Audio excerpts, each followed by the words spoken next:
मनीषा की चीखें सिर्फ उसकी नहीं थी, वो हर उस लड़की की आवाज़ थी जो इंसाफ चाहती है।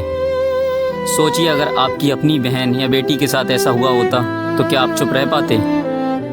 दोस्तों, आज मैं आप सबसे कुछ सवाल पूछना चाहता हूँ। क्या हमारे देश में इंसाफ सिर्फ कागजों तक सीमित रह गया है? जब हमारी बेटियां ही सुरक्षित नहीं, तो क्या हम सच में खुद को सभ्य समाज कह सकते हैं? आज मनीषा, कल कौन? किसी और की बेटी? और सबसे बड़ा सवाल, इंसाफ के लिए और कितना इंतजार करना पड़ेगा?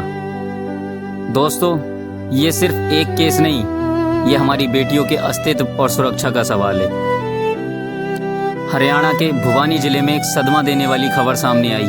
प्ले स्कूल की शिक्षक 19 वर्षीय मनीषा की बेरहमी से हत्या। जस्टिस फॉर मनीषा अब सिर्फ एक नारा नहीं, बल्कि पूरे प्रदेश का दर्द है। मनीषा मात्र 19 वर्ष की एक किड्स केयर प्ले स्कूल में पढ़ाती थी। उसे नर्सिंग कॉलेज में प्रवेश लेने के लिए कॉलेज जाना था। 11 अगस्त 2025 को वह घर से निकली, पर वापस कभी नहीं लौटी। इस सीसीटीवी फुटेज में आखिरी बार मनीषा को देखा गया है। परिवार ने जब उसकी खोज शुरू की, उसको कॉल लगाया, लेकिन वो भी नहीं लगा। तब वो लोहारू पुलिस स्टेशन गए रिपोर्ट लिखवाने, तो पुलिस ने उनकी मां की शिकायत दर्ज ही नहीं की और ये कह दिया, जवान लड़की है, भाग गई होगी किसी के साथ या पिकनिक मनाने गई होगी, आ जाएगी 2-3 दिन में। परिवार को शुरुआती घंटों में ही पुलिस की लापरवाही का सामना करना पड़ा। 2 दिनों बाद 13 अगस्त की दोपहर को भिवानी जिले के सिंघानी गांव में एक खेत के पास मनीषा का शव पाया गया। शव का गला कटा हुआ और चेहरे की पहचान मुश्किल थी। कपड़े फटे हुए थे, दोनों आंखें गायब थीं, फूड पाइप और ऑक्सीजन पाइप भी नहीं था। गर्दन धड़ से अलग लगभग 5 इंच तक जुड़ी हुई थी।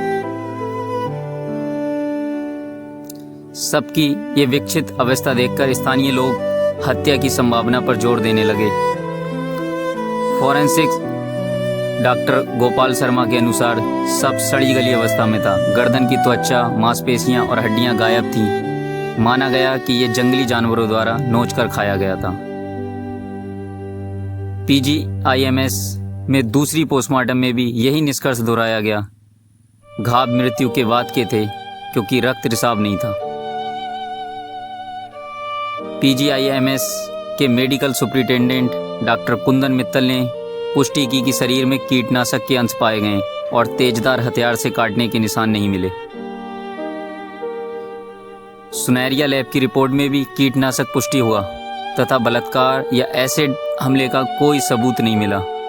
दोनों पोस्टमार्टम रिपोर्ट में सीमन ना मिलने की वजह से रेप को डिनाई कर दिया गया, जबकि सिर्फ सीमन ना पाए जाने से रेप को डिनाई नहीं किया जा सकता। पुलिस ने सबके पास एक सुसाइड नोट बरामद किया जो इंग्लिश में लिखा था, लेकिन मनीषा के परिवार का कहना था कि उसकी इंग्लिश इतनी अच्छी नहीं थी और जिस हिसाब से सुसाइड नोट की हैंडराइटिंग है, उससे जाहिर होता है कि किसी ने बहुत आराम से लिखा है। सुसाइड नोट लिखने वाला इंसान इतना हैंडराइटिंग पर ध्यान क्यों देगा? आप वर्ड्स को देखिए, कितने क्लियर लिखे हुए हैं। जबकि एक चश्मदीद गवाह का कहना है कि सबसे पहले बॉडी को मैंने देखा था, वहाँ सुसाइड नोट जैसा कुछ नहीं था। परिवार और गांव के मांग पर तीसरी बार पोस्टमार्टम कराए जाने के आदेश दिल्ली एम्स में दिए गए और साथ ही CBI जांच की सिफारिश भी की गई। परिवार ने उसका अंतिम संस्कार करने से मना कर दिया और धरना शुरू कर दिया। जब तक दोषियों को गिरफ्तारी नहीं होती या पोस्टमार्टम रिपोर्ट में पारदर्शिता नहीं होती, तब तक अंतिम संस्कार नहीं होगा। लेकिन वो एक गरीब और लाचार बाप था। बेटी की बॉडी को 9 दिन रोकने के बाद आखिर उसको अंतिम संस्कार करना पड़ा। स्थानीय ग्रामीण, छात्र और समाज ने शोक जताते हुए बाजार बंद कर दिए, कैंडल मार्च निकाली और सड़कें रोकी, न्याय की मांग को तेज किया। बढ़ते जनाक्रोश से सरकार पर दबाव पड़ा। 15 अगस्त को भिवानी SP मनवीर सिंह को हटाकर IPS अधिकारी सुमित कुमार को तैनात किया गया। SHO लोहारू, महिला ASI शकुंतला, डायल 112 की टीम के ASI अनूप, कांस्टेबल पवन, धर्मेंद्र समेत 5 पुलिसकर्मियों को सस्पेंड कर दिया गया। गृह विभाग ने भिवानी और चरखी दादरी में इंटरनेट सेवाएं टेम्परेरी रूप से बंद कर दी। ये अफवाहों और अराजकता को रोकने का उद्देश्य था। पूर्व मुख्यमंत्री भूपेंद्र सिंह हुड्डा ने कहा कि पुलिस की शुरुआत से ही लापरवाही रही। अगर समय पर कार्रवाई होती तो मनीषा बच सकती थी।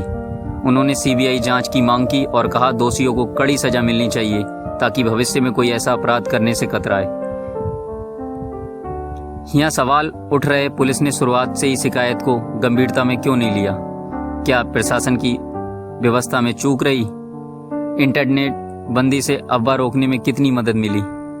क्या अधिकारियों को बर्खास्त करने से स्थायी बदलाव आएगा? 19 वर्षीय युवा शिक्षक मनीषा की हत्या सिर्फ एक व्यक्ति की त्रासदी नहीं, ये कानून व्यवस्था और जनता की सुरक्षा के सिद्धांतों पर प्रश्न है। जस्टिस फॉर मनीषा का अभियान केवल एक जयकारा नहीं, ये बदलाव की पुकार है। मनीषा चली गई लेकिन उसका सवाल जिंदा है। क्या इस देश में बेटियां कभी सुरक्षित होंगी?